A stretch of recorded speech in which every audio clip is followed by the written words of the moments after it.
Hai, saya Heather Variava, Wakil Duta Besar Amerika Serikat di Indonesia. Menyambut datangnya bulan Ramadan, saya mendoakan keberkahan selama sebulan penuh bagi semua yang menjalani. Di saat-saat penuh ketidakpastian dan kecemasan yang sedang berlangsung saat ini, saya terinspirasi oleh berbagai kisah mengenai harapan, kemanusiaan, dan kedermawanan yang tak terhitung yang kita miliki bersama. Semoga bulan ini memperkuat persahabatan kita. Selamat menunaikan ibadah puasa. Hello everybody, good evening and welcome back to another At America TV event with me, Jasmine. I hope you all are doing well. So for those of you joining us for the first time, At America is the U.S. Embassy's American Center, and our mission is to provide a space for young Indonesians to learn more about the United States. We have temporarily moved to a digital platform so you can still enjoy all of our events at the comfort of your own home. So for tonight, we will be discussing diversity in America, celebrating al-Fitr from around the world. But before we begin, I would like to share with you that At America is having a giveaway as part of our 10th anniversary celebration and also the holiday season of togetherness. This month, we're having a very special activity. We're giving away a treat for feast. So for those of you guys who don't want to miss out on a chance to receive that, you guys can participate in this event, and I will share with you how to do so at the end of the event. Now, for today's social media quiz, I will share with you guys what the question is. So this evening's social media quiz is, true or false, the first Eid al-Fitr dinner held at the White House was hosted by the Clintons during their tenure there. So is that true or false? You guys can participate in our social media quiz by commenting on our social media platform on our Facebook, YouTube, Twitter, or Instagram. And for those of you who got the answer correctly, you will get a live shout out from us at the end of the program. All right, without further ado, I would like to invite our moderator for tonight. Please give a warm welcome, Global Programs Coordinator and Earlham College alumni, Rosa Darni. Hello, everyone. Welcome. We are so glad that you are here this evening with us. Good evening, everyone, and good morning to the panelists. Today, we're going to talk about a really interesting topic about diversity in America, specifically about an interesting topic that is going to be really important in the next few weeks, which is Eid al-Fitr in the United States. So today, we are here with a few of our panelists. Let me start with introducing myself. My name is Rosa Darni, and fun fact, I am in Richmond, Indiana, thus the light outside my window back there. And I am also, as well as with all of our panelists here tonight, are also in Richmond, Indiana. I'm also an alum of Earlham College. So without further ado, let me introduce all of our panelists. Today we have Yazid Barhush from Palestine, a senior biology and human development major from Earlham College. We also have Salma Khalaf, which is from Lebanon and Palestine, also a senior international studies major at Earlham College. We have Dr. Wazir Mohammed, who is a professor of sociology at Indiana University East, and we have and Dr. Wazir is from Guyana. We also have Lailul Ikram, who is the assistant director for interfaith initiatives and the mediator for Earlham College, who is from Indonesia. So I'm sure that there are a lot of questions today that we want to talk about. But before we go into that, let's get acquainted with our community here that is here tonight. So our panelist is a Muslim, are members of a Muslim community, particularly in Richmond, Indiana. We know that there are Muslim communities across the United States, but typically they are located in some of the more populated cities in the United States, such as New York, Chicago, and all the big cities, Washington, California. But as you know, diversity is developing and increasing rapidly across the United States. Let's hear a little bit from maybe Ikram about how this community was built in Richmond, Indiana, a very small town in the Midwest of the United States. What brought all of you guys together? Thank you, Rosa. To answer that question, I think I want to go back to 2008 when I first came to the United States as a student. At that time, it was relatively small community. We didn't get connected with each other because we didn't know whether there were Muslim community in Richmond, Indiana. We didn't have Friday prayer together. There was no mass. So it's kind of not being able to communicate, which makes it harder to know who are Muslims, who are not Muslims. And it's hard for us to get connected in that way. But with the help of a couple of faculty from the campus, I reached out also towards Dr. Wazir Muhammad, who helped me started and established the Muslim community in Richmond.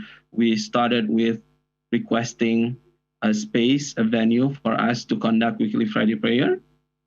And the campus was really kind to us, give us a library called Tick Library where we all gather and pray. So I started with a small number of people, and then, turns out that people from outside campus started to pray Friday prayer on our campus.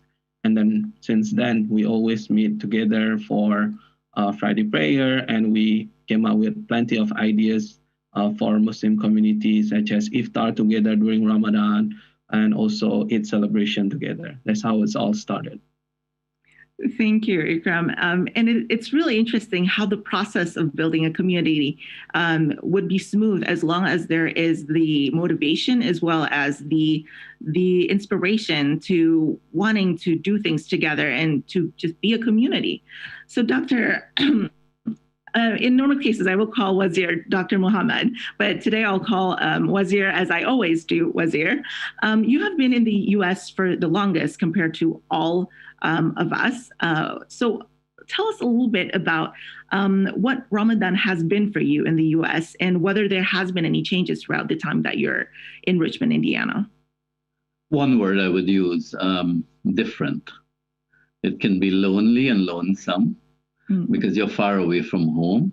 You miss the community spirit. Ramadan is not just about prayer. It's more communal, more congregational. And so what I miss is that involvement, is that feeling of each other and each other's presence during the month of Ramadan. I wanted to go back to the question you asked Ikram, though, because it's, there was an incident in 2011 that allowed us to really introduce Islam to the community. In fact, the incident was against me, and we're not going to go into the incident. But I was participating in the White House, the university was participating in the White House Interfaith Initiative. And so we used that incident to really mobilize the community. And to talk about how Islam is connected to the other Abrahamic faiths, to Christianity and to Judaism. And so we were able to, through several interventions, introduce Islam to the community, and Islam then became more welcoming to the community here in Richmond, Indiana, in the Midwest of the United States. Wow. Well, so do you want to talk a little bit about what kind of changes or difference that has been the best throughout these, very recent years? How has Ramadan been better? Well, I mean, recent years, we have been able to, Earlham have a coterie, a wide array of Muslim students that come from different parts of the world. And so they bring different experiences. And so we have been able to kind of mobilize around groups of students. They come, they graduate, new ones come, and mobilize around them and establish practice around the presence of these students. We have developed very close relationships to each other. And so we have been able to have events, lectures, but also during Ramadan to have iftar, to celebrate Eid, to So as Ikram said, this will be the first year that we will be having Eid prayers here in Richmond. I think that shows an important advance. So it's growing. The sense of community is growing. That's really great to hear. Yazid and Salma, would you like to share a little bit about how your Ramadan experience has been as a student at Earlham College? Do you want to start, Salma? Or Yazid, go ahead. I see you unmuted yourself. Yeah. Assalamu alaikum, everybody. So I'm a senior here at Earlham College, and I'm sort of involved in many different aspects of religious life at Earlham College. I'm a member of Interfaith House at Earlham. I'm also an active member with Muslim Student Association. It's been different to celebrate Ramadan here at Earlham, here in Richmond, especially from someone who's coming from a background where everyone around me was Muslim. Everyone around me fast Ramadan. In Palestine, no, it's clearly that you can't see anyone like during the day eating in front of you. And here in Richmond, because the diversity of campus, we have Muslim students and we have non-Muslim students, so things are just happening normally where the dining hall is open. Like I see some of my friends eating here and there, and so it's been really different, and especially just like another different aspect of it. Usually Ramadan really reminds me of Salat al-Rahim. Ramadan usually reminds me of that communal aspect of sitting together on meals and eating together on suhoor. However, living in an interfaith house with other Muslim members around campus and just being involved with the Muslim Student Association, it's been great to have all these organized iftars and all these organized events. It's good to have the community together. So it's some sort of way, being away from home gave me the chance to get to know other Muslims from around the world and get to know them in a personal level to celebrate all these different aspects of Ramadan and Islam. Salma, would you like to add anything? Yeah, sure. So hey everyone, my name is Salma. I'm based in Lebanon, although I'm Palestinian Lebanese. I do agree with Yazid a lot. I definitely think Ramadan means family and community. For me, Ramadan means having, as Yazid said, like suhoor with family, having iftar with family, and also neighbors. Something I remember a lot from Ramadan is when we make food and then my mom sends a plate to our neighbor and then our neighbor does the same. So this is why you see a diversity of food on the table, and this is why like Ramadan is community. In the US, it's really hard seeing everyone eating, and like sometimes I think like staying up to like 3 a.m. or 4 a.m. for suhoor, like it's really hard because most of the people sleep at 12 and they have classes at 9. So you feel like you're the only person who's up this late, and then the other day you might have to wake up early for classes, and using the excuse of like I'm fasting or like it's Ramadan. Sometimes professors might they try to be understanding, they try to be accommodating, but sometimes it's hard. It's like you have to go to class and then probably like rest after class. Also, I wanted to say during my freshman year, it was the first time I spent Ramadan like away from home. I really, thanks to you, Rosa, and thanks to Ikram, like I really felt a sense of community. Yeah, so the sense of community is something that we all respect and is the thing that really pull us together. So let's just go ahead and talk about the meat of our conversation for tonight, which is Eid al-Fitr in the United States. So what is it like to be far away from your extended family during times like Eid al-Fitr? I think, Ikram, if you would like to start. Sure, it's totally different. I'm originally from Aceh, Indonesia. Aceh is, I would say, majority of Muslims. Indonesia is the biggest Muslim country in the world, and Aceh is like even bigger than that compared to the rest of the provinces. So it is a huge celebration back in Aceh. People are having takbir, and there's like carnival at night. So there was a competition organized by the local municipality, like the governor's office, the mayor's office. So different kind of kampung or like villages, they create like a team. People are going to do takbir while, like in groups. There'll be like drums. There'll be like a lot of lights. They decorate cars in a form of mosque. So it's huge. Even at that night, starting with the first takbir, it's such a massive and huge event. Up to the following morning, when people are gathering in a huge mosque and different kind of places. I remember when I was in Aceh, if you are even late 5 minutes to pray it, you don't have a space. Despite there's so many mosques, there's so many fields, you don't have a space anymore. So you have to run, to get a space. So it's really different. And here. Again, there's no takbir, right? Because there's no mosque. You don't hear that takbir. There's no that kind of celebration. It's different. But when I was a student, I went to ISNA. We are fortunate that we are in Indianapolis. And ISNA is one of, I would say, if not the biggest, one of the biggest mosques in the US. It's located in Indianapolis, which is about 2 or 3 hours drive from Richmond, Indiana. And I remember the first time a non-Muslim faculty took me there. It was such an eye-opening experience. It was a very memorable experience because I finally got the chance to see Muslims community in the U.S., especially in Indianapolis. It was a huge people. So we prayed together. The difference is that here it's pretty cute, like after prayers, we eat coffee, we drink coffee, tea, and eat donuts together. And I remember one of the family members reached out to me, looking at my peci, which is my Indonesian, kopiah, right? And that person saw it.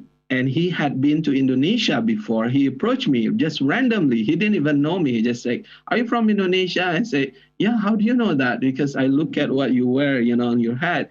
And he just invited me to his home. He just invited me to a restaurant to have breakfast with him.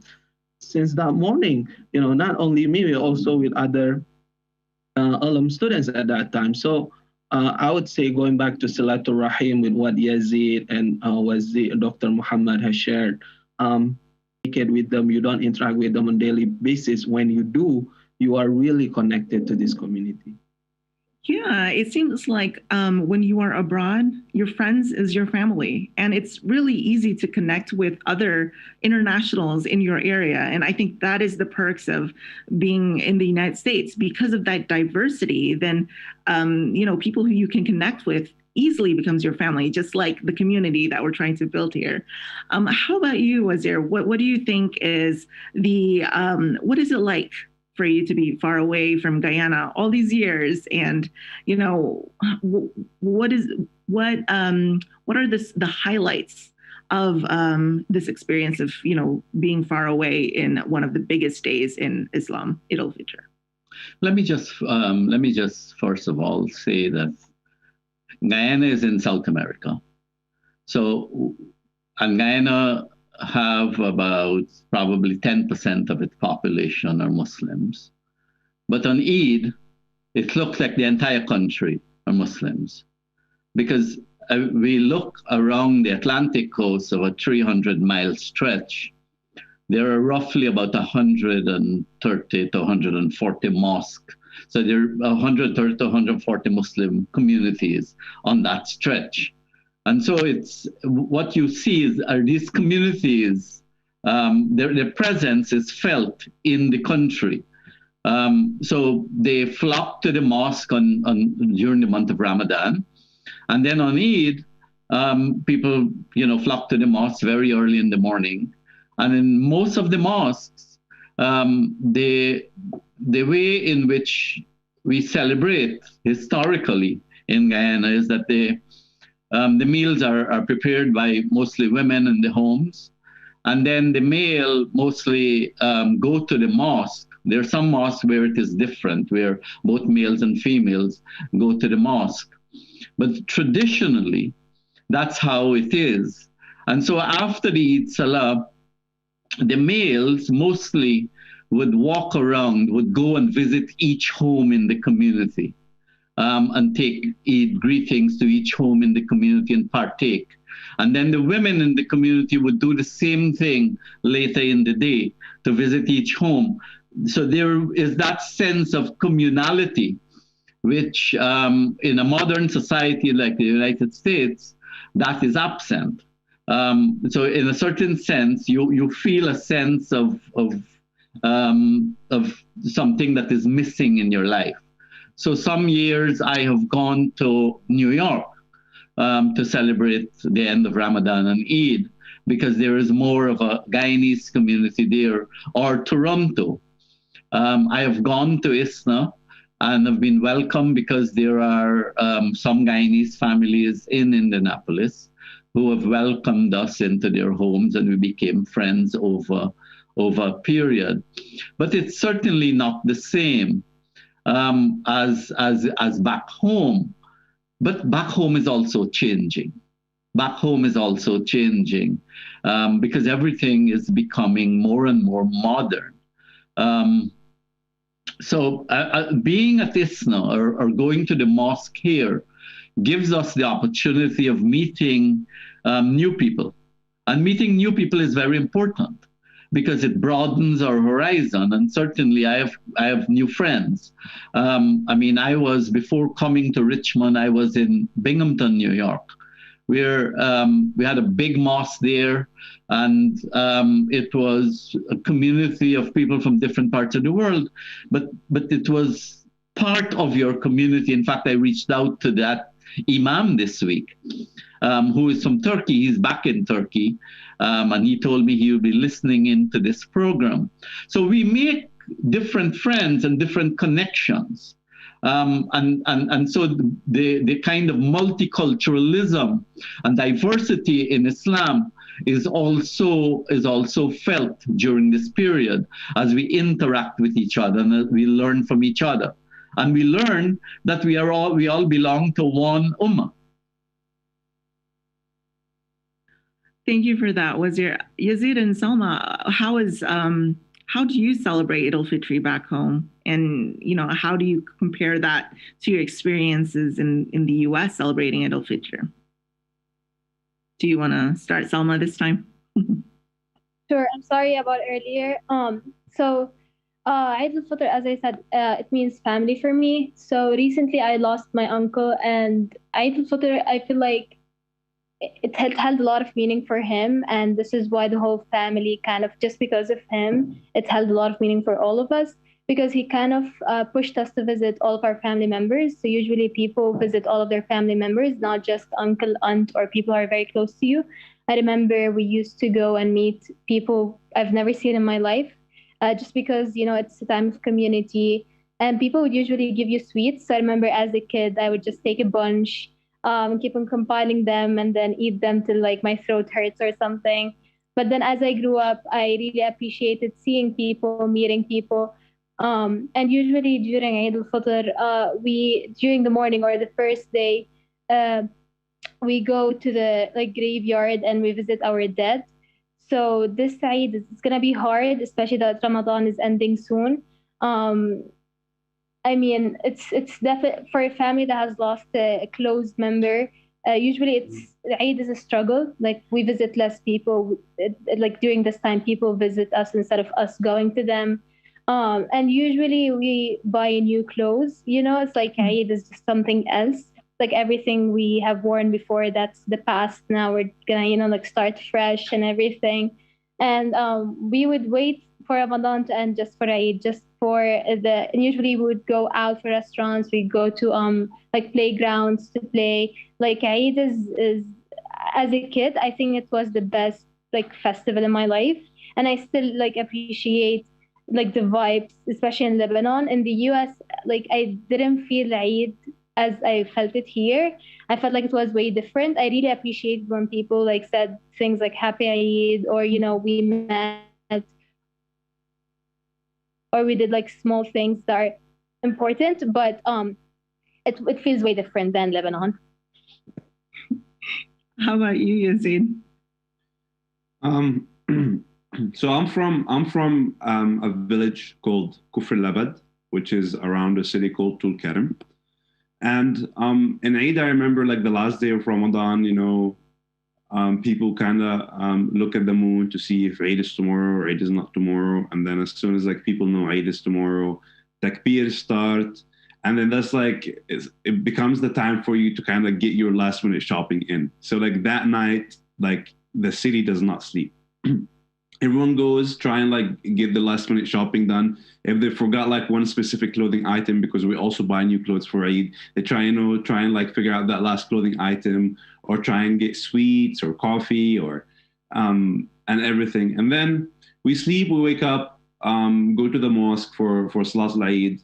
And after that, I remember, so people stand in lines and everyone just shake everyone's hands. And then after that, for me, I live in a very like rural community. So I live around my uncles and my aunts and my grandparents. So my grandparents are just like a minute walk away. We kind of live in our own like complex. So like family is a big part of it for us. So we all, go home, eat a bit at home. Then we go again to my grandparents' house and eat at my grandparents' house. We eat breakfast. And then after that, everyone just gather and talk and wish each other like a happy Eid. And then as Salma said, it's about time you go visit your family. So the men go visit. So we go visit if I have any aunts that live away from us, because like Salat al-Rahim is very big to try and connect with the females in the family. So I would go with my dad to visit my aunts who are living away, my dad's aunts who are living around, my dad's cousins, my cousins who are married.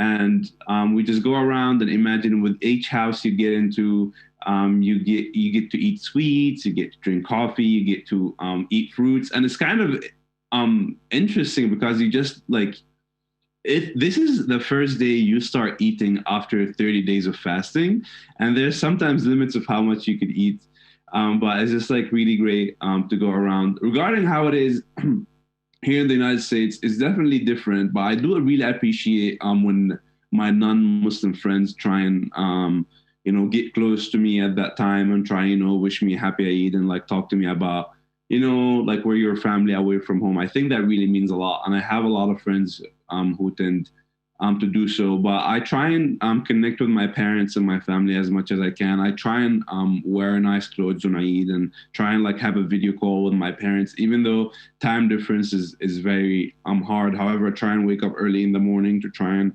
talk to my parents. So I try and catch them during the day while they're celebrating and while they are around family. However, again, celebrating Eid here in the United States really got me closer to the Muslim community in some sort, and it's been different, but I would not say it's been bad. It's just been different, and it's been enjoyable in its own way. Yeah, what I'm hearing from everyone is that connecting with family members is something that you certainly miss most while you're studying or working in the United States. But let's talk a little bit about traditions. What are some of the things that you used to do back home in your home country that you can do while you are in the United States, that you can keep up, or you find alternative to do? Would anyone like to share if they have any ideas? Let's start with Wazir. You're muted, Wazir. Yeah, I think that wherever we are in the world as Muslims, with few exceptions, customs are the same. So prayer and practice are universal. So there is no difference there. The way we fast is also universal.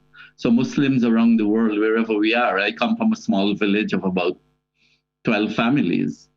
It is the same as a big town or a big town in Indonesia with hundreds of thousands of people. So but the smaller community gives you a closeness to each other within the community. And so the congregational prayers them by themselves are mostly communal because you know everybody. You know everybody when you're in the mosque and when you stand up to pray or whatever you're doing. So prayer, therefore, is not only an act of worship. Prayer in those communities is an experience, as it is an experience here. The experiences are different because the communities are different. So, I mean, you know, what I miss back home, we normally gather in community every day to break the fast. Where the families normally prepare or sponsor the iftar and dinner for the entire community. All aspects of Ramadan, the cooking, the preparation, are all communal affairs where people come together to do these things in community. So you're not only congregating in the mosque to pray, you're also congregating to prepare for Ramadan. And you know, the community itself gives us an opportunity to really address the finer points of zakah and sadaqah, because we know who is needy in the community, and we ensure that everybody within the community that we know are taken care of. So we do this before Ramadan, we do this during the month of Ramadan, and we do this before the Eid Salah, so that every family have the opportunity to celebrate, because we have a direct connection between the collection of zakah and sadaqah and the distribution of it. So we can see these things in action. Over here, you know, we are expected to send these things to known and unknown location. For us, it is mostly commercialized. The system is commercialized. So it's for me, those are the things that I miss. Yeah, because I mean, I was taking a leading role in the community and doing these things, actually participating in doing these things, which you know, which there's a sense of loss. But as I said before, we learn new things as we go on. Yeah, we miss certain things, but we have to learn to adapt and we have to learn to change, because we are living in a modern society. We are living in a society in which people migrate to because of the levels of technology, schooling, and what the society have to offer. And we have to use those facilities to then help to build better systems in our own country, and to think about how to create a better humanity. Because in the final analysis, that is what Islam is all about. I mean, it is about reaching out not only to our family, but to the wider community. And you know, we try to. I've tried to do that. Our family have tried to do that, even though we're living away from so-called home, quote unquote, because having lived in the United States now for 21 years, I mean, that is a lot, 1/3 of your life or half of your life. So, I mean, where is home anymore? And that presents us with real challenges and questions. But we have to deal with these challenges upfront. So adapting and then being creative about trying to, you know, still celebrate Eid al-Fitr is something that is essential to still keep that celebration mode during the biggest day. In this time of COVID, coming towards the end of COVID in the United States, we have had to innovate. Right. While we practice and we celebrate. We'll talk more about COVID in just a minute while we're discussing about customs. Yazid, do you have anything you want to share about customs and traditions that you are able to build while you're 4 years at Earlham? Yeah, definitely. As I mentioned before, it is different. However, I learned to embrace the difference. And often even so before I was at Earlham, I was in a high school in India, and I also got the chance to celebrate Eid there and Ramadan there. And it's the same thing, instead of having family to visit or to celebrate Eid with, you have your friends around you to celebrate Eid with. And that's how kind of customs and traditions from Eid would transfer from being celebrated with family to being celebrated with friends. And it's great. I'm excited yes, I'll be celebrating like al-Fitr here in the United States. However, I get the chance to celebrate Eid al-Adha this year at home. So I'm excited. So I get the chance to have both Eids, or like have both experiences, the experience of being in a majority community of Muslims and the experience of being, in a minority community of Muslims here in the United States. And again, I feel like customs just like transfer, and all you have to do is just embrace the difference and try and find ways to work around, the difference here in the United States. Thank you. Let's go ahead and talk a little bit about how was last year's Eid al-Fitr. I know that I think most of us spend Eid al-Fitr together as a community. But how was Eid al-Fitr during COVID? Would you like to start, Ikram? Yeah, during COVID, I think it was pretty tough in the United States, considering this is the country with the biggest, at that time, the biggest COVID cases in the world. We didn't do much. So prayers were canceled,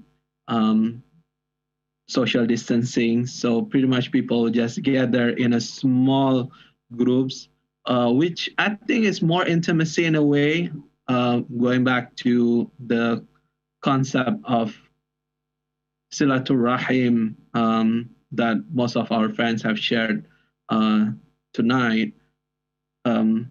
Sometimes being back home, you took those things for granted. I remember when I was a student, when I was young, after Eid prayer, I went back home. I just go to bed because I was exhausted. I just sleep. I complain if my parents asked me to visit different houses. Here in the United States, I am seeking communities or friends who are the same faith where I can celebrate Eid together.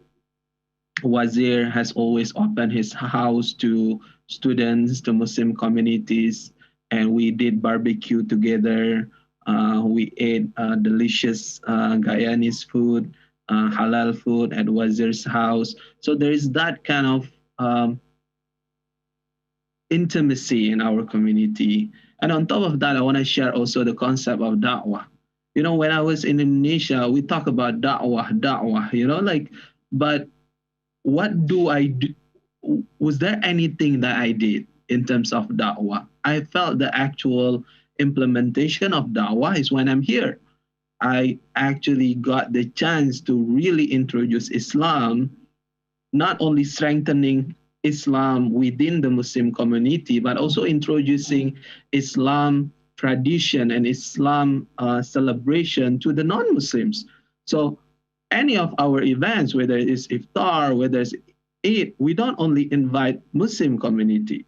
I want to really highlight that. We invite non-Muslims community too. And there are a lot of members of our non-Muslim community, Americans, non-Americans, come to our events. They ask questions, and I was surprised. Even some of them, they said, "Hey, are there celebrations, Muslim celebrations going on?"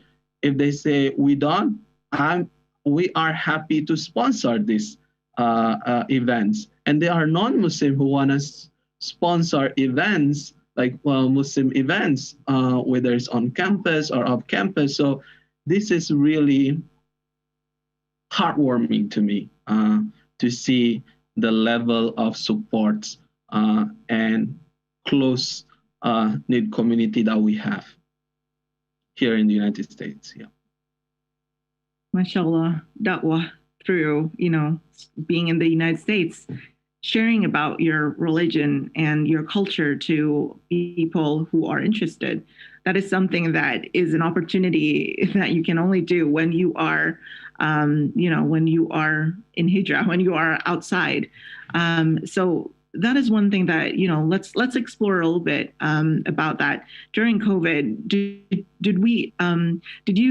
what was the thing that, what was your most struggle during that Eid al-Fitr, Yazid? I mean, I guess I went to the same celebration as all of you. It was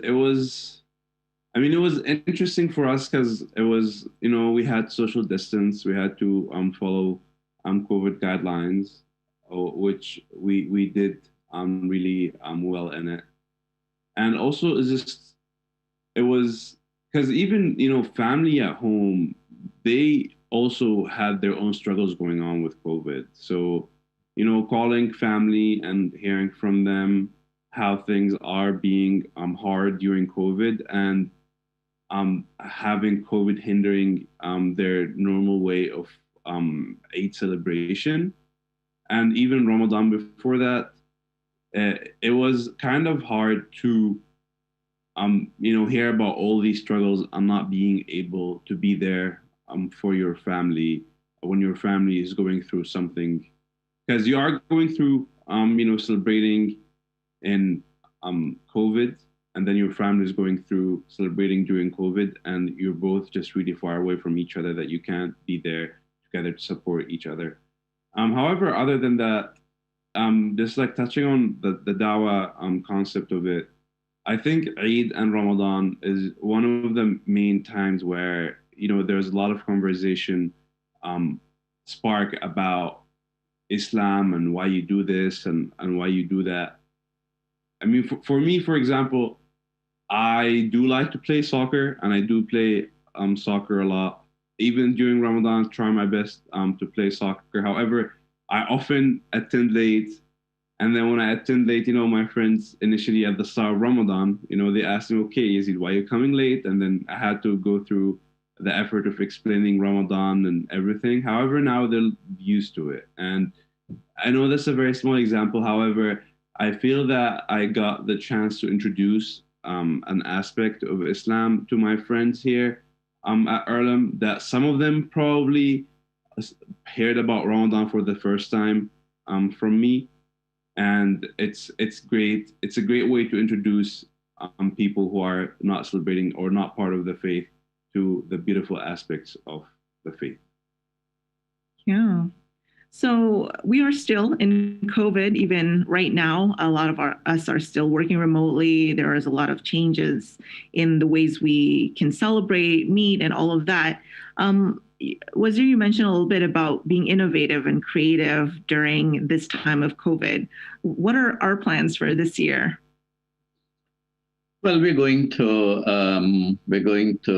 have the Eid prayer on a field, followed by breakfast that Ikram has spoken about. Of course, we had iftar at least once a week together, socially distanced, of course. Last week we had 2 iftars. This week we'll have our final iftar in Ramadan. And then we will have breakfast, and hopefully we could have some form of celebration, which is still to be thought about and organized. But, dealing with the question of COVID is a question of personal responsibility, because I mean you get COVID from just taking a breath, and so I mean masking and social distancing becomes important, and how each of us dealt with that is also very important. I mean, I go for a walk every day alone so that I could. I mean, I've been working at home since March last year, but as we are able to at least do some form of celebration here, because we have.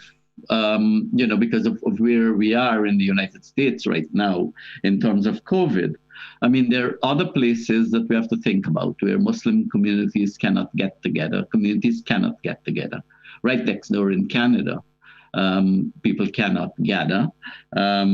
Brazil, look what's happening in Brazil and India. I mean, those communities will not be able to have the same kind of Ramadan that they're accustomed to, or Eid. The Caribbean countries, Trinidad and Suriname, and Guyana, all these countries are still having very major difficulties with COVID. And so there are curfews and lockdowns and continuation of a problem that started more than a year ago. So we have to learn to share our experiences with those people in those countries also. How did we deal with COVID so that we could be where we are now? Because if we had not taken personal responsibility in dealing with COVID, then we would not have been in this position where we would at least be able to celebrate and have Eid prayer on a field, or have breakfast together. We can only have breakfast together because almost all of us are vaccinated. And, you know, among all of us, hardly anyone, or mostly people are not testing positive for COVID, generally speaking anymore. But it's kind of different, because from a year ago, we didn't know where this was going, right? We now learn that through personal responsibility, through understanding, through being careful, that we can conquer almost anything. We can conquer death, of course, but we can conquer almost everything in life if we think about it, and if we steal our mind, and that's the essence of Ramadan. Yeah, the essence of Ramadan is stealing your mind, is preparing your mind for these challenges in life, and so you know, I mean, in a certain sense, it's a blessing. Thank you for that heartwarming advice, Wazir. Ikram, is there anything to add about what we're going to do this year for Eid al-Fitr? Yeah, the plan is at 7:45 a.m. in the morning, during Eid morning, we're all gonna pray Eid together as a community, inshallah. After the prayer, we're gonna have breakfast together. American breakfast, of course. We are gonna have eggs, scrambled eggs. We're gonna have turkey sausage, French toast. We're gonna have bagels, coffee, tea, and pretty much we're gonna do that for about an hour or so before people go to classes, because this is not happening during weekend. And unlike in Indonesia or majority of Muslim countries, during Eid, it's a national holiday. But in the US, it's not national holiday. People still go to work. Students still go to classes. So we plan to do it early in the morning. Still have that community event together and have that feeling of Eid together. And then we all go back to our normal life, go to classes, go to work, and inshallah, still meaningful. All right. I'm really excited for that. Well, we are now at the question and answer session. So in the next 30 minutes, if the audience here that's with us would like to ask anything, please interact in your social media, wherever you're viewing us from. The first question that pop up is, can you share your most memorable Ramadan experience in the States? any of the panelists would like to share your most memorable Ramadan experience in the state.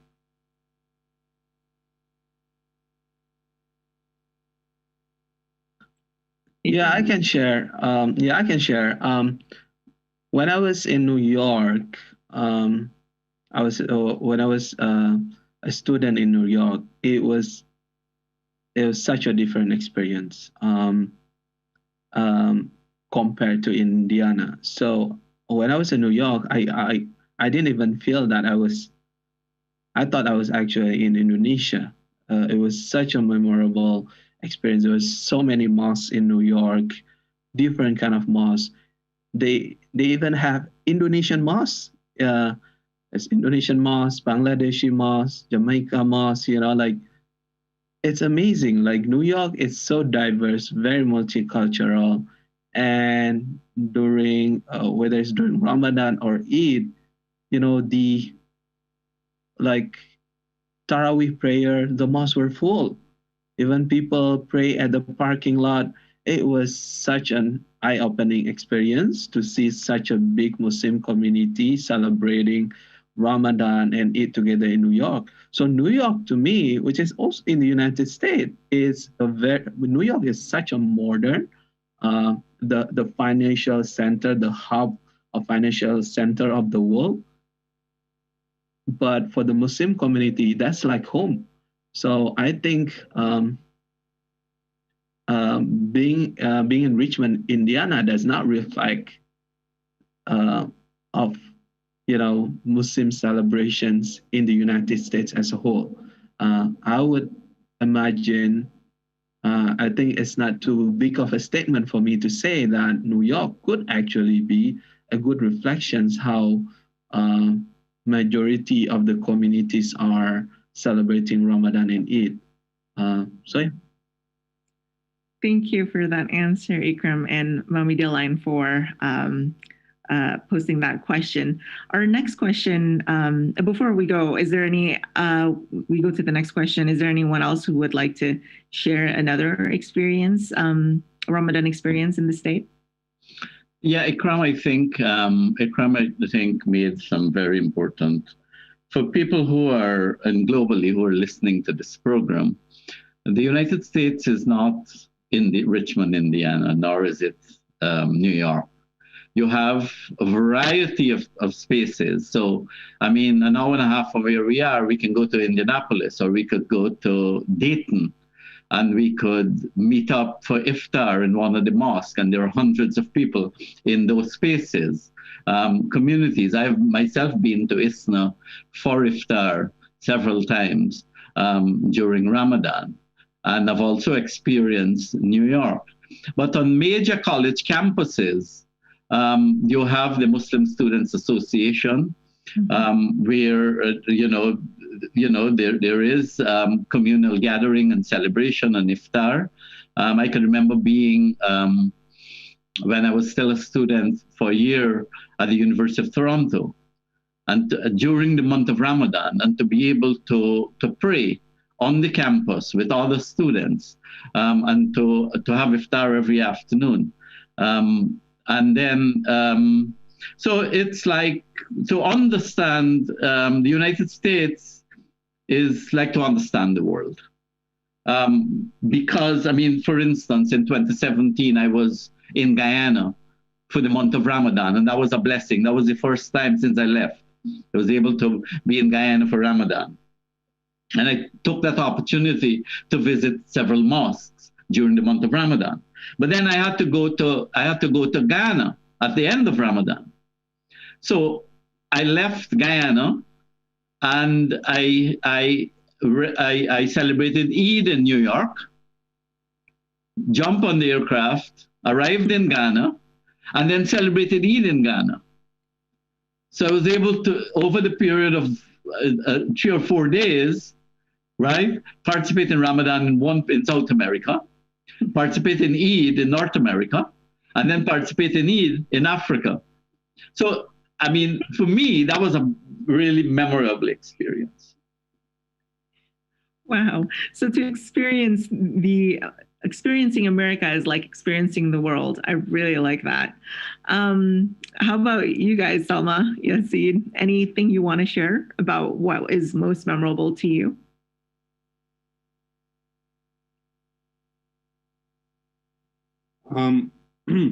For me, it's probably the first iftar we all had together.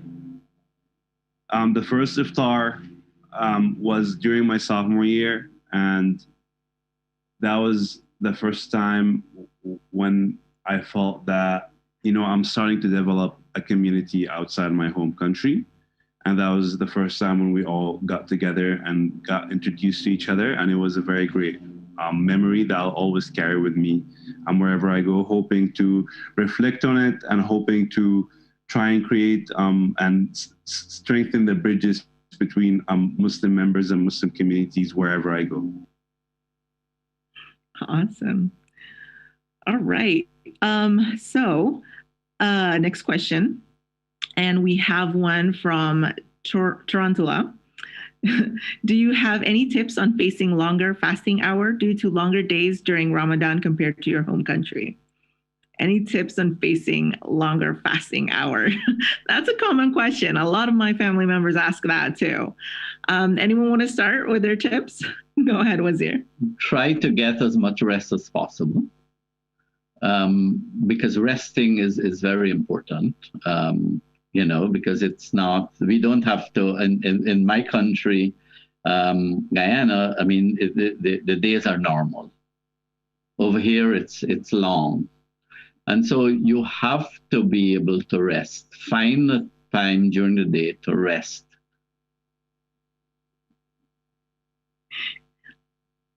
Anyone else? How about you, Ikan? What's your go-to tip for those who want to fast longer hours?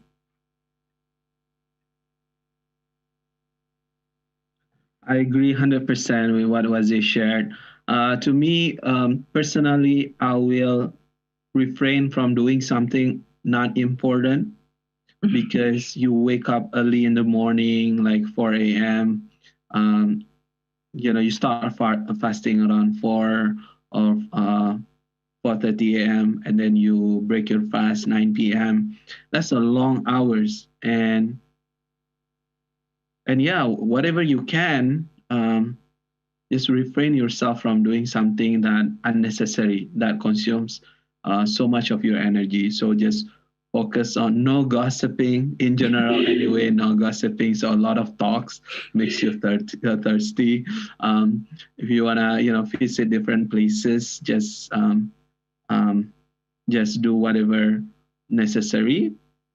And I tend not to do a lot of runnings or like do sports during the day. So yeah, if they say that sleeping is ibadah, sleeping is part of the things recommended during Ramadan. During weekend, I will make sure that I go to bed and I sleep during the day. So yeah, I think, refrain yourself from doing something unnecessary. That's my best tips of being able to fast long hours. All right. Salma, Yazid, anything? If not, we can move to the next question.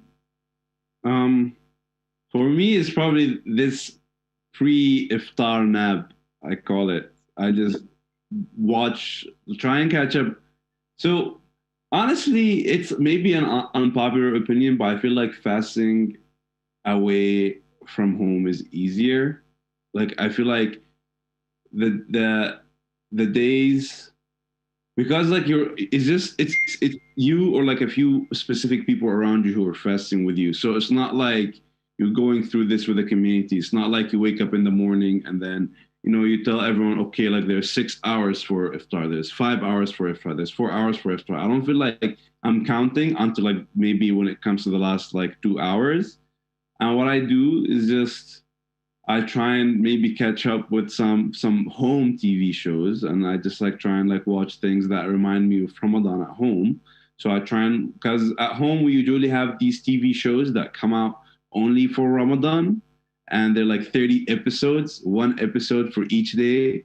And then I just, I'm watching like 5 or 6 of those like together during Ramadan now. And then right before iftar, I just like get in a comfortable position and I start catching up with these TV shows. Sometimes I fall asleep, sometimes I don't. But when I fall asleep, I always make sure I have my alarm on. I'm ready for iftar. But yeah, if there's a will, there's always a way to try and combat these long hours of fasting. Those are some great tips, all. How about we go to the next question? Salma, what is your favorite Eid dishes from your country? And is it easy to make in the US? That's a question from Andidan. Usually I don't name dishes because it's a Lebanese dish, or a lot of other Arab countries do it. It really is hard to find this food in the US. And I just wanted to go back to a question about like Eid in the US. I remember my first Eid. I think it wasn't Eid al-Fitr, it was Eid al-Adha. It was my first time in the US. My father was with me actually, and there was in the B&B he was staying in. There was another kind of like family, and there were also Muslims, and they were staying there. And I remember we had lunch with them, so this felt really nice. Having my father with me, and then having lunch with other Muslim folks. And I also wanted to say that something that like I do during Eid I try to keep in the US, that like similar to what I do back home, is like having a fancy meal, because usually we do that back home. Usually, praying like Eid prayers, or meeting with people, or just like going out, because I feel like Eid is about going out and like enjoying life and do something fun. Usually I talk to my family members, and like we take pictures. Like I would be on, like FaceTiming or whatever. And so they would all like stand together, and then I'm on the screen. Like these are things I try to connect more with like back home. And I also look through pictures from like previous sites, and I even try to like listen to like usual like Eid songs, or something that I do back home. That I can like do in the US. I usually try to like replicate that. That's really nice. How about you, Yazid? It looks like you have something in your mind. Yeah, I started thinking there's just a lot of things to choose in between. I try and make some home dishes if I have the right spices. However, that's not sometimes the case. However, for me, I think for Eid we have specific like cookies that my mother make with our like kakil. They're filled with dates.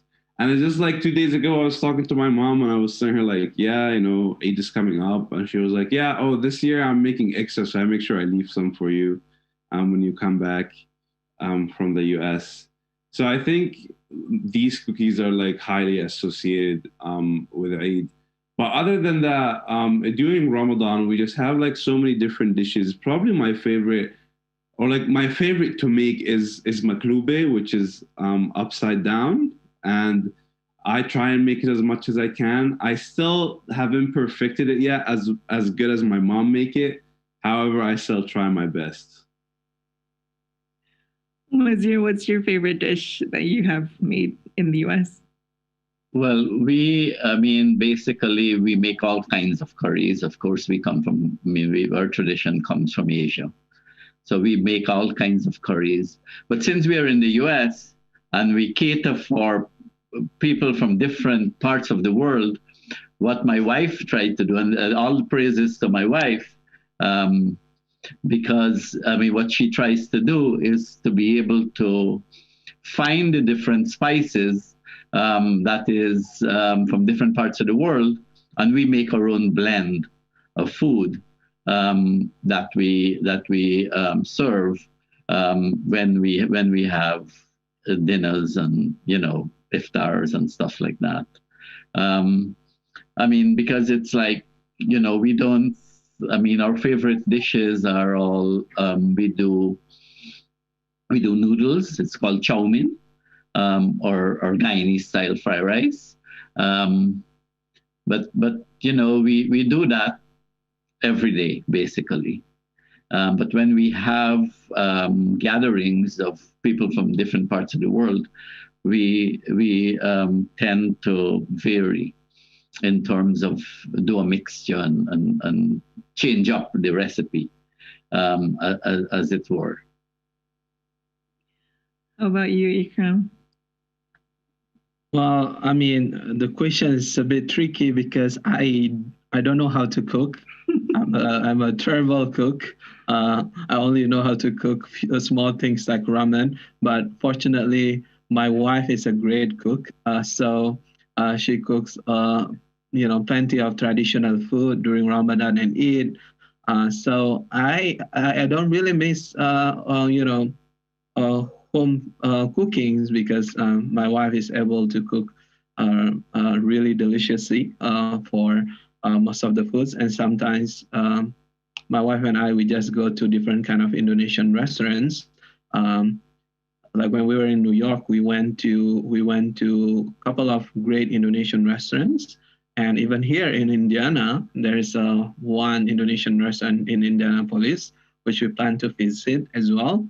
To after Eid, for us to be able to taste home food. But there is one food which is my favorite food that pretty tough to cook because it's hard to find the spice, which is kuah belangong. That's what they call it, which is pretty much curry that are made using woods, clay pots, outdoor kitchens, and yeah, that's that one with a very special spices in our province that has been challenging to be able to do that in the States. All right. So there's a lot of stories about what our favorite dishes are, and of course all of us have different favorites and experiences and things that we miss most from home. But in the US there are a lot of opportunities to look for spices, no matter how rare they are. Sometimes Amazon can help us with that, and that is one of the great things about being in the US, because diversity is celebrated. The market copes or catches up with that. Our next question is a little bit different and walking a little bit away from al-Fitr, but I think it is relevant to our discussion about diversity in America. It's a question from Yoga Saldi, and the question is about whether any of us have experienced Islamophobia while in the US, and if you did, how did you cope or deal with it? I guess I should answer that. We experience Islamophobia. It comes with the territory. I mean, and after 9/11, it was. I can remember when 9/11 happened. I was booked to speak on Islam at Binghamton University, and that was before 9/11 happened. The event was supposed to be after 9/11. And then we were asked whether there was another Muslim student from the Ivory Coast and one from Turkey that was supposed to participate in the panel. And then we were asked whether we want to go ahead with the event. And the way I dealt with it was, this is the time for Muslims to speak. And they were surprised that I wanted to go ahead with the event in this kind of situation, because people were being told to change your name. Don't even say that you're a Muslim. And I said, well, this is the time for me to shout from the rooftop that I'm a Muslim. In fact, I then changed my answering machine with Assalamu alaikum. And people said, why are you doing that? And I said, because I now is when I have to announce that I'm a Muslim, but I'm different. And so, yes, there was that. But when I moved here to Indiana, my son faced Islamophobia in the schools, and he was told after the day after bin Laden was killed that your father was killed last night. Bin Laden was your father. The way we dealt with that was to deal with the institution rather than to make it a public issue, to make him a football in the public domain. So we kept it out of the spotlight of the media. and dealt with it as a community. So I had the embrace of the community to engage the issue and to make it a teaching moment in the school. Again, in 2011, when I was supposed to speak on Eid al-Adha, and the poster went out, and somebody defaced my poster, my face on the poster. The way I dealt with it was not to leave, was to deepen my heels in the ground and to plant my foot firmly on the ground and to invite the entire community and openly discuss what Islam was all about and how Islam was about peace and how Islam was part of the three Abrahamic faiths. Because the way to deal with these issues is not to hide, is to be out in the open and claim your humanity. Because we are equal human beings to anybody else, and we should stand out as humans. And I have the way I've dealt with Islamophobia. It's there, it's present, but you cannot hide. You have to stand out, and you have to claim who you are, and claim your independence, claim your independence as an equal human being. And I will never, ever give up that space of equality to anybody else who dare to tell me that I am not equal, that I am not a human being. It is at that point that I dig in my heels much deeper into the ground and I put my stakes up. So that is how I have dealt for persons who have had to face Islamophobia directly. I have dealt with it, and I've dealt with it frontally. Wow. Such a commitment to the religion as well as your identity was there. And Islamophobia is something, is not a rare word anymore. Almost all Muslims, especially if they are outspoken Muslims, will experience it at some point. And, each of us have our own experiences and challenges when it comes to being segregated or differentiated because of what we believe. Anyone else would like to share your experience about this topic of Islamophobia? Go ahead, Salma. Yeah, I think for me personally, I might have I think I have experienced kind of like different treatment because I'm a Muslim, but I didn't experience something as extreme as someone saying things, like I'm a terrorist or something like that.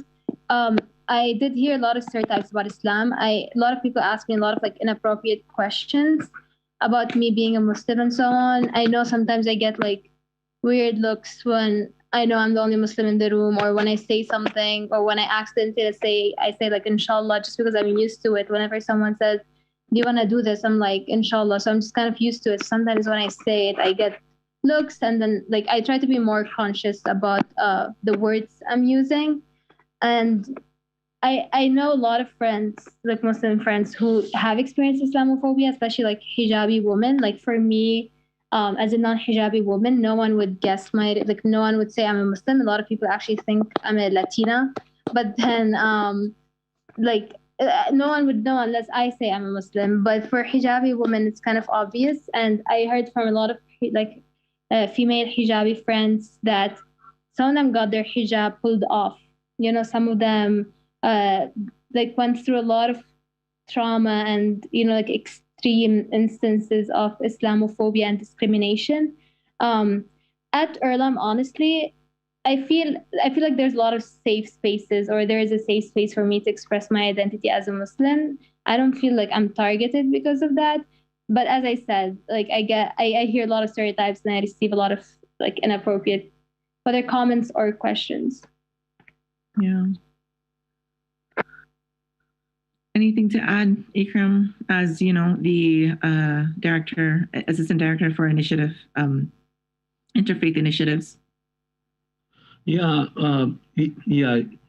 I agree with what had been shared by the rest of the speakers. For me personally, I haven't had that direct confrontation from Islamophobic people.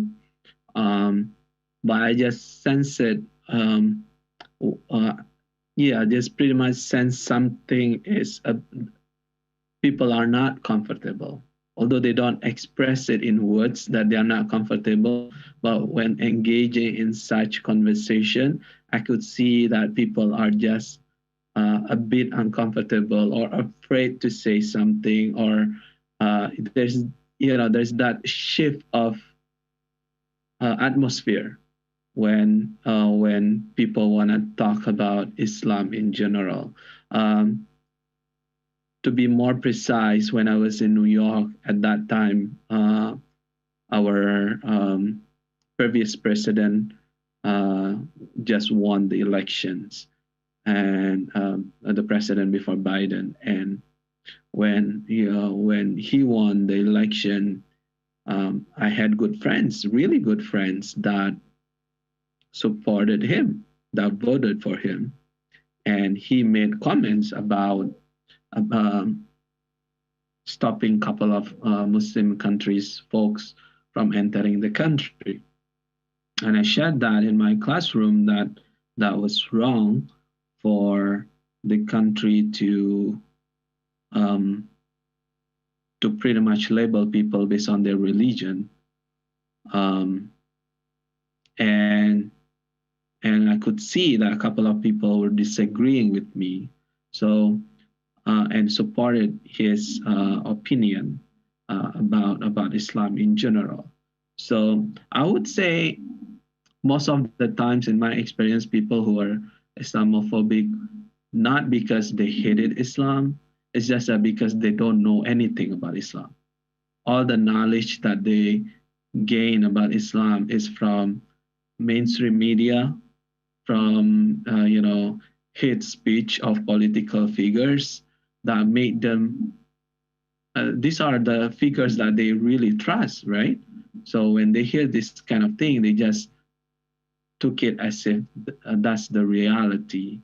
But as long as you are engaging them in a productive and positive conversation, so far, Alhamdulillah, I've never seen people who are being reluctant to hear different side of different side of the coin, different opinions. So yeah. Yeah, discrimination and racism is pretty much a very spotlighted topic right now in the United States. And that is something that is very obvious in a lot of institutions. Even Earlham College right now is talking a lot about how to improve policies regarding racism, in the community. A relevant question posed by Rika Mutota to the Islamophobia question is about the case of Asian hate that is happening in the US right now. And the question is whether it is affecting us on holding our celebrations such as Eid in America. Do you want to answer that again, Ikram?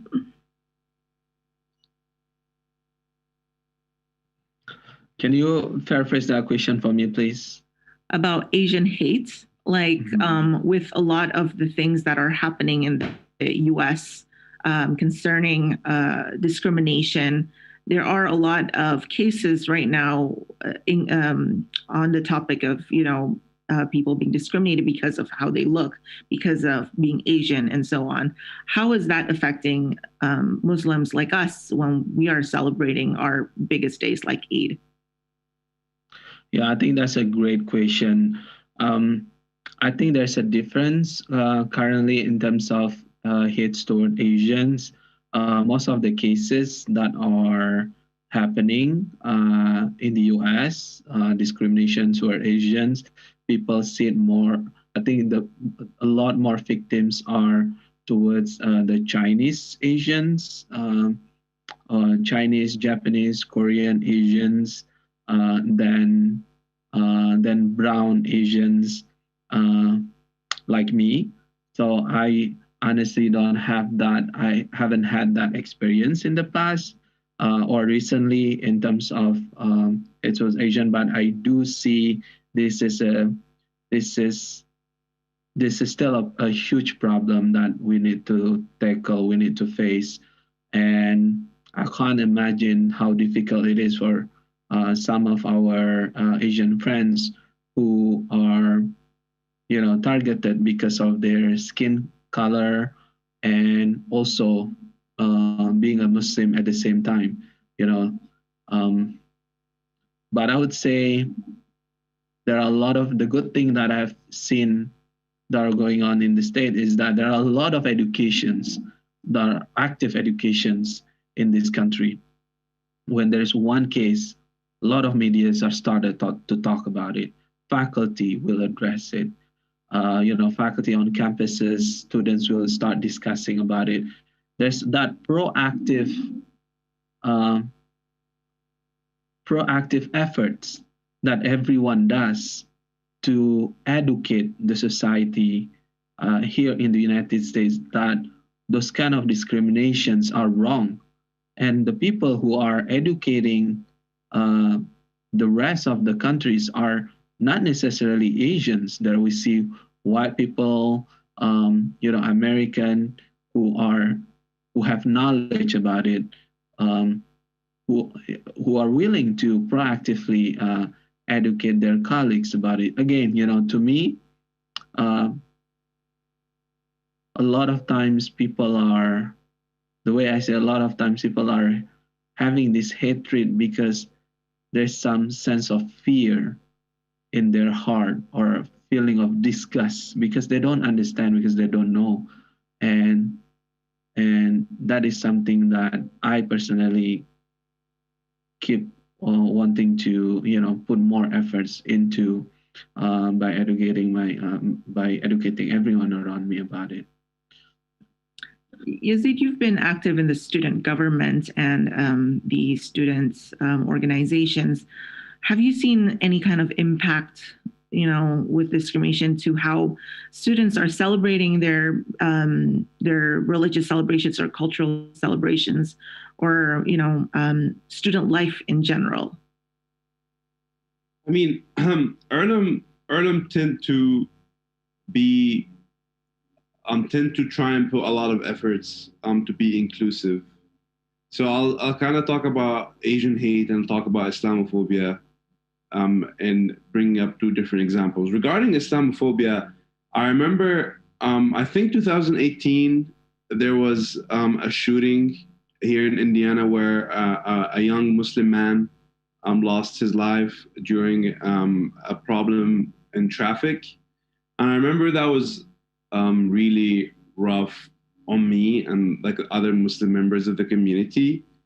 Therefore, we did a vigil organized with Ikram and Religious Life at Earlham, where we got the chance to kind of share our thoughts, where the community came together to support Muslim students and the students who were affected.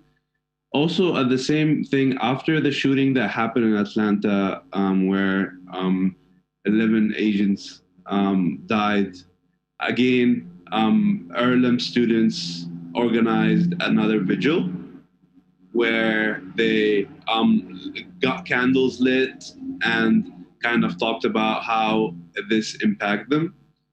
Therefore, it's interesting to see all these minorities come together for each other when one minority is affected. And I want to take like the chance to thank Wazir and Ikram and you, of course, because if you guys gave up on this and decided that, okay, like, why am I taking all of this? I could just literally leave to another place and like live a better life. However, you guys decided, to stay here and speak up. And that what allowed, members of the Muslim community like me to be able to thrive in such environment. So thank you so much. Any response, Ikram, Wazir? Wazir, you're muted.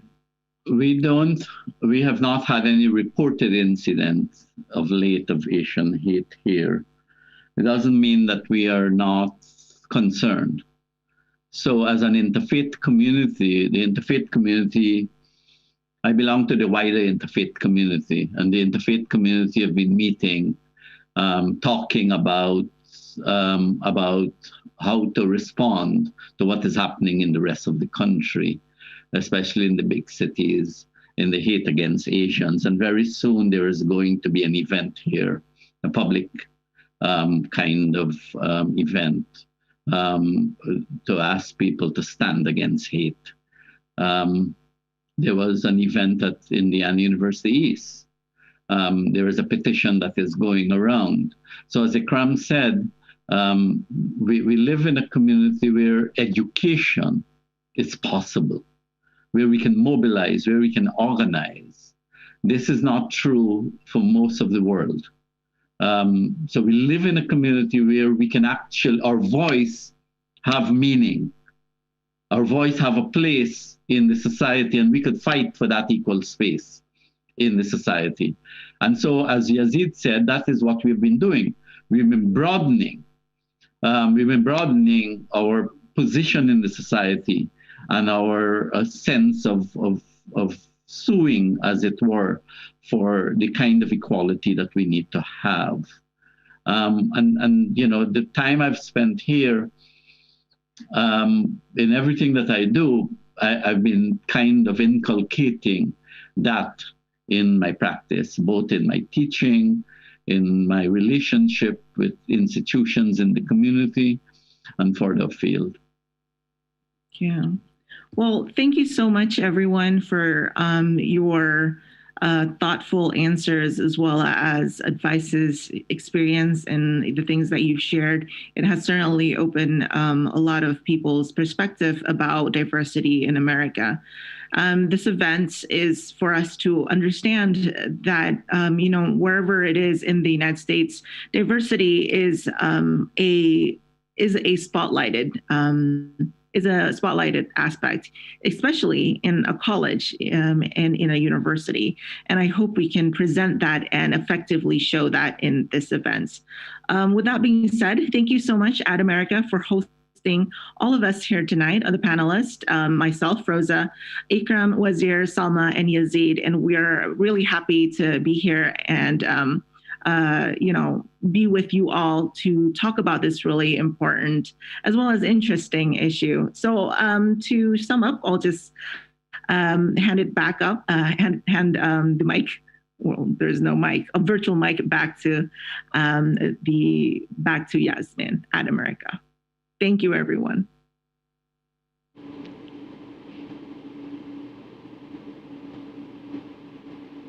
Thank you so much, Mbak Rosa, for being our moderator for this evening, and also Mr. Yazid, Dr. Wasir, and Mas Lailatul for filling this evening's event. So earlier in the event, I asked you guys a social media question, and the question was, true or false, the first Eid al-Fitr dinner held at the White House was hosted by the Clintons during their tenure there. So is that true or false? The answer is true. Hillary Clinton organized the first such celebration in 1996. So our winner for this evening is Nia Dina from Facebook for answering correctly. Shout out to her. So for those of you who would like to participate in our social media quiz next time, you can tune in from the beginning of the event, because that's when I'll be sharing with you our question. And also, I shared with you guys that Ad America is having a giveaway. Now, how can you guys participate? Check this out. Melanjutkan perayaan 10 tahun Ad Amerika dan musim liburan yang penuh kebersamaan, kami mengundang kamu untuk berbagi pengalaman bersama keluarga selama liburan ini. Posting aktivitas kamu bersama keluarga di rumah atau saat kalian online bersama. Kamu bisa memposting ini di Twitter, Facebook, atau Instagram, lalu tag @Amerika serta teman dan keluarga kamu yang ada di foto. Lalu post dengan caption yang dimulai dengan #MayWe. Jangan lupa, akun kalian harus publik dan kalian juga harus follow @Amerika. Kalian bisa post foto ini dari sekarang sampai 31 Mei. Akan ada 10 peserta yang beruntung, masing-masing akan mendapatkan sajian makanan lezat senilai Rp1 juta untuk dinikmati bersama keluarga atau teman. Info lebih lanjut ada di atam.tv/MayWe. Alright, so for more information, you guys can go to the link as mentioned at atam.tv/MayWe. Now, for those of you who are wondering, how can you develop an awesome idea at an awesome place like Ad America? It's really easy. You guys can just go to our website at www.adamerica.or.id, select Create a Program, and go to Collaborate with us. All proposals coming to us will be reviewed, and your event might be featured here soon. And while you guys are on our website, don't forget to subscribe to our newsletter. We will send you guys an email once a week about our updates. We won't spam you, we promise.